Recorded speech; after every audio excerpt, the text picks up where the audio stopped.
한정식집의 문이 열리자 고급 양복과 군복 차림의 손님들이 시선을 돌렸다.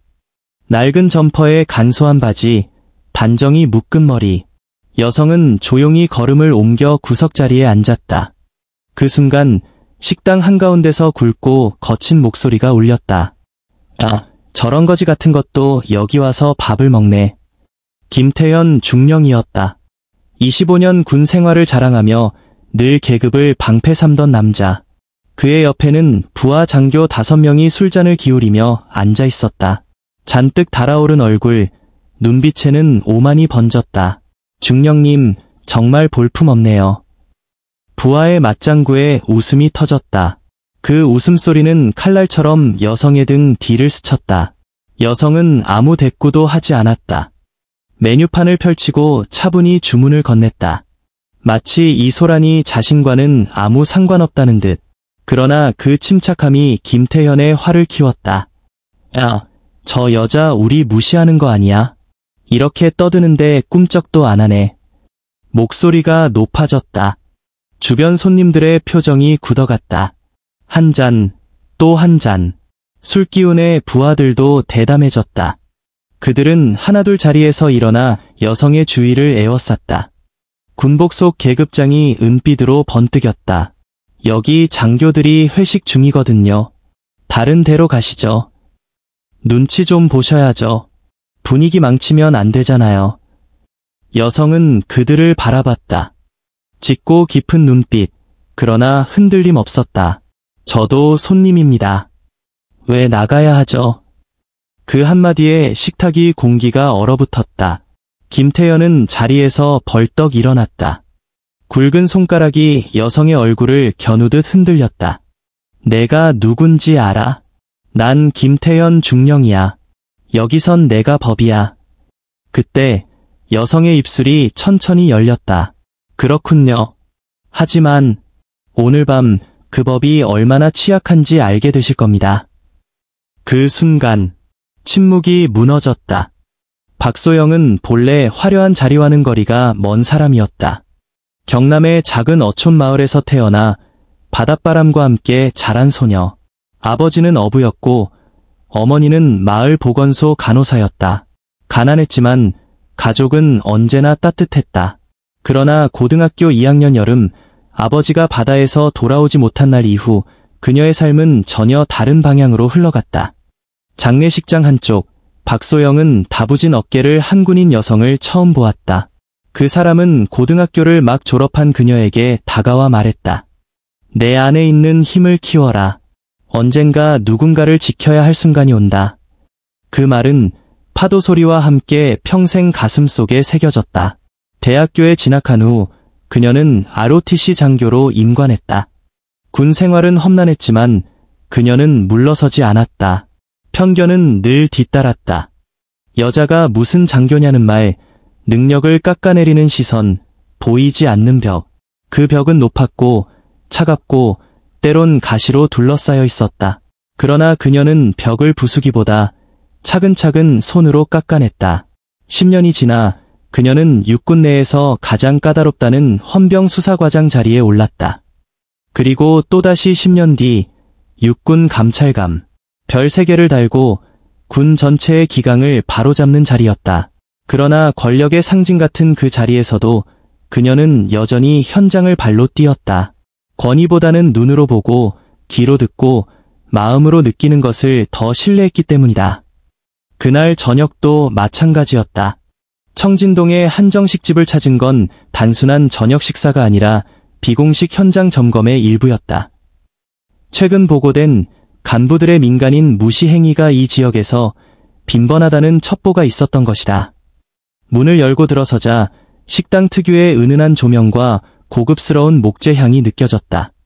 테이블마다 손님들이 이야기꽃을 피우고 있었지만 가운데 자리에서는 술잔이 부딪히는 소리가 유난히 거칠게 울렸다. 그 소리의 주인공, 김태현 중령. 25년 경력의 장교로 부대 내에서 목소리 큰 사람으로 유명했다. 계급장을 방패처럼 쓰며 부하들을 거느리고 다녔다. 박소영은 그를 모르는 척 구석 자리에 앉았다. 낡은 점퍼 차림은 철저히 계산된 위장. 이 자리에서 그녀의 진짜 신분을 드러낼 생각은 당연히 없었다. 먼저 그들의 민낯을 보고 싶었다. 하지만 그녀가 자리를 잡은 지 채 5분도 되지 않아 예고 없는 폭풍이 다가왔다. 거친 웃음, 낮게 주고받는 비아냥, 그리고 첫 번째 날선 시선. 마치 짐승이 사냥감을 발견한 순간처럼 김태연의 눈이 번쩍였다. 그녀는 숨을 고르며 마음속으로 되뇌었다. 오늘 이 자리에서 편견의 벽이 어떻게 무너지는지 반드시 보여주겠다고. 잔이 부딪히는 소리가 점점 커졌다. 김태연 중령은 소주 2병째를 비우며 얼굴이 벌겋게 달아올랐다. 자리에 앉아있던 부하 장교들의 기세도 한층 거칠어졌다. 그리고 마침내 그의 시선이 한 곳에 꽂혔다. 구석자리, 낡은 점퍼 차림의 여성이 조용히 앉아있었다. 박소영이었다. 그녀는 메뉴판을 천천히 넘기고 있었지만 그 움직임이 김태연의 신경을 거슬리게 했다. 아, 저런 거지 같은 것도 여기 와서 밥을 먹네. 탁자 위에 잔을 내려놓으며 그는 소리쳤다. 그 말은 단순한 불만이 아니었다. 계급과 권력을 과시하는 은근한 위협이었다. 중령님, 정말 볼품없네요. 김소령이 비웃듯 맞장구 쳤다. 순식간에 테이블 전체에 비아냥이 번졌다. 부하 장교들은 서로 눈빛을 주고받으며 박소영을 향한 조롱을 던졌다. 박소영은 아무 대꾸도 하지 않았다. 오히려 고개를 살짝 숙여 주문을 했다. 차분하고 흔들림 없는 목소리. 그 태연함이 오히려 김태연을 더 자극했다. 야, 저 여자 우리 무시하는 거 아니야? 이렇게 떠드는데 꿈쩍도 안 하네. 그의 목소리가 한층 높아졌다. 다른 손님들이 시선을 돌렸지만 김태연은 개의치 않았다. 박대위가 자리에서 일어나 박소영의 테이블로 다가갔다. 술 냄새와 함께 비아냥이 번졌다. 여기 장교들이 회식 중이거든요. 다른 데로 가시죠. 박소영은 천천히 고개를 들었다. 짙고 깊은 눈빛이 박대위를 스쳤다. 저도 손님입니다. 왜 나가야 하죠? 순간 박대위의 표정이 굳었다. 그러나 김태연이 손짓하자 이중희가 나섰다. 아줌마, 분위기 파악 좀 하세요. 우리가 먼저 와서 회식하고 있잖아요. 분위기는 빠르게 험악해졌다. 부하 장교들이 하나둘 자리에서 일어나 그녀를 둘러쌌다. 마치 사냥감을 몰아세우는 늑대 떼 같았다. 식당 주인이 다가와 조심스럽게 말했다. 손님들, 조용히 좀 해주시겠습니까? 그러나 김태연은 주인을 향해 눈을 부릅뜨며 소리쳤다. 우리가 뭘 잘못했다고? 이 여자가 먼저 분위기를 깨잖아. 박소영은 여전히 침착했다. 물 한 모금 마신 뒤 그들을 향해 시선을 옮겼다. 군인이라면 예의를 지켜야 하는 것 아닌가요? 그 말은 김태연의 자존심을 건드렸다. 예. 누가 누구한테 예의를 말하는 거야? 그의 목소리가 날카로워졌다. 부하들은 더욱 기세를 올렸다. 중령님, 그냥 내보내죠. 이런 사람은 가르쳐야 합니다. 그들의 말은 술기운에 더 비열해졌다. 박소영은 알았다. 이 순간이 바로 편견과 오만이 가장 적나라하게 드러나는 장면이라는 것을. 그리고 그녀는 이 장면을 끝까지 기억하게 만들 생각이었다. 공기가 서서히 얼어붙었다. 다른 손님들은 이미 자리를 떠났고 식당 안에는 군복 차림의 장교들과 한 명의 여인만 남았다. 김태연의 얼굴은 술기운과 분노로 더욱 붉게 물들어 있었다. 아줌마, 지금 우리가 얼마나 참아주고 있는지 알아요? 박대위가 비웃듯 말했다. 중령님이 화나시면 어떻게 될지 몰라요. 김소령이 거들었다. 그들의 목소리는 점점 커졌다. 계급장은 방패가 되고 숫자는 무기가 되어 그녀를 포위했다. 마치 군대식 집단 린치가 눈앞에서 벌어지고 있었다. 박소영은 천천히 가방 속에서 무언가를 꺼냈다. 검은색 가죽 표지의 작은 수첩이었다. 그녀는 차분히 수첩을 펼치고 펜을 꺼냈다. 시간 오후 8시 30분. 장소 청진동 한정식집. 대상 김태연 중령과 부하 장교 5명. 그녀의 나지막한 목소리가 식당을 울렸다. 김태현의 표정이 순간 굳었다. 야, 너네 이름을 어떻게 알아? 군번까지 아는데요.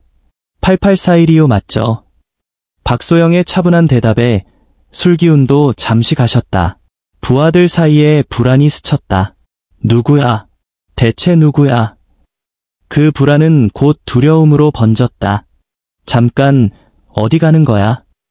이중희가 그녀의 앞을 막아섰다. 감찰부에 전화하려고요. 그 한마디에 공기가 바뀌었다.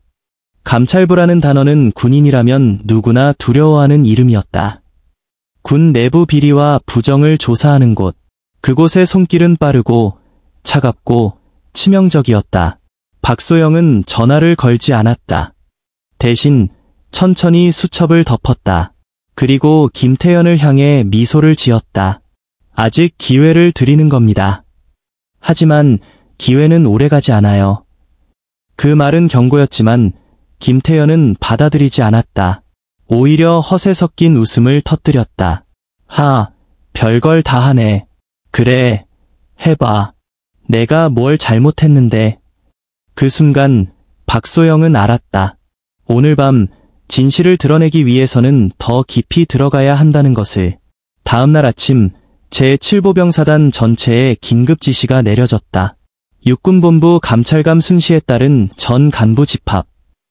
이 짧은 문장은 전 장교들의 심장을 조여왔다. 김태현 중령도 예외가 아니었다. 전날 밤의 일은 술김에 잊으려 했지만 감찰부라는 단어가 뇌리를 떠나지 않았다. 부하들도 불안한 눈빛을 주고받았다. 오전 10시, 사단 강당. 엄숙한 공기 속에 수백 명의 장교들이 차렷 자세로 서 있었다. 문이 열리자 부관의 목소리가 울렸다. 감찰감님 입장. 그 순간 김태현의 숨이 막혔다. 정복 차림의 여성이 걸어 들어왔다. 어깨에는 별 3개가 반짝였고 눈빛은 단호했다. 그녀는 전날 밤 구석자리에서 조용히 밥을 먹던 그 여인이었다. 안녕하십니까? 육군 감찰감 박소영 중장입니다. 강당이 숨죽인 듯 고요해졌다. 박소영의 시선이 곧장 김태현을 향했다. 김태현 중령, 앞으로 나오십시오. 그는 다리가 후들거렸지만 거부할 수 없었다. 지난 이틀 전 청진동 한정식집에서 무슨 일이 있었습니까? 김태현은 말문이 막혔다. 술을 마셨다고 해서 민간인을 함부로 대하는 것이 정당합니까? 그녀의 목소리는 낮지만 칼날처럼 날카로웠다. 그날 당신은 내가 중령이야. 여기선 내가 법이야라고 말했습니다. 맞습니까? 김태현은 얼굴이 창백해졌다. 부하 장교들도 이름이 하나씩 호명되며 앞으로 나왔다. 여러분이 보여준 모습이 과연 대한민국 군인의 품격이었습니까? 대답은 없었다. 계급은 특권이 아니라 책임입니다. 약자를 보호하는 것이 우리의 의무입니다. 그녀의 목소리가 강당벽에 울렸다. 박소영은 사건 기록을 하나씩 읽어 내려갔다. 그날의 대화, 행동, 태도 모두 수첩 속에 그대로 남아있었다. 거짓말을 할 여지는 전혀 없었다. 김태현 중령, 보직 해임, 관련 장교 전원 징계. 그 판결은 강당의 공기를 송곳처럼 찔렀다. 김태현은 무릎이 풀리듯 힘없이 고개를 숙였다. 그 순간 박소영의 눈빛에는 승리의 기쁨보다 깊은 안타까움이 비쳤다. 이건 복수가 아니라 군을 바로 세우기 위한 것이었으니까. 징계 명령이 내려진 후 강당은 조용했다. 그 침묵 속에서 박소영은 단상에 서서 천천히 말했다. 군인은 국민을 지키기 위해 존재합니다. 계급은 권력을 휘두르기 위한 방패가 아니라 더 큰 책임을 짊어지라는 명령입니다. 그녀의 시선이 강당의 구석구석을 훑었다. 모든 장교들이 고개를 숙이고 있었다. 김태현 중령은 그날 이후 부대에서 자취를 감췄다. 25년의 군 생활은 한순간의 오만과 편견으로 무너졌다. 박소영은 단상에서 내려오며 속으로 되뇌었다. 희망은 절망을 뚫고 나온다. 편견의 벽은 언제든 무너질 수 있다. 기적은 진실을 지키려는 단호한 마음에서 시작된다. 며칠 후 청진동 한정식집 사장이 군부대로 감사 편지를 보냈다. 그날 이후 우리 가게는 다시 평온해졌습니다. 그리고 제 눈으로 진짜 군인의 품격을 보았습니다. 박소영은 편지를 책상 위에 올려두었다. 그날의 기록과 함께 오래도록 간직하기 위해서였다. 그녀에게 이 일은 단순한 사건 종결이 아니라 군 전체에 던진 경고이자 다짐이었다. 그리고 마음속으로 스스로에게 말했다. 진실은 결국 드러난다. 실력은 편견을 잠재운다. 진실은 결국 드러난다. 실력은 편견을 잠재운다.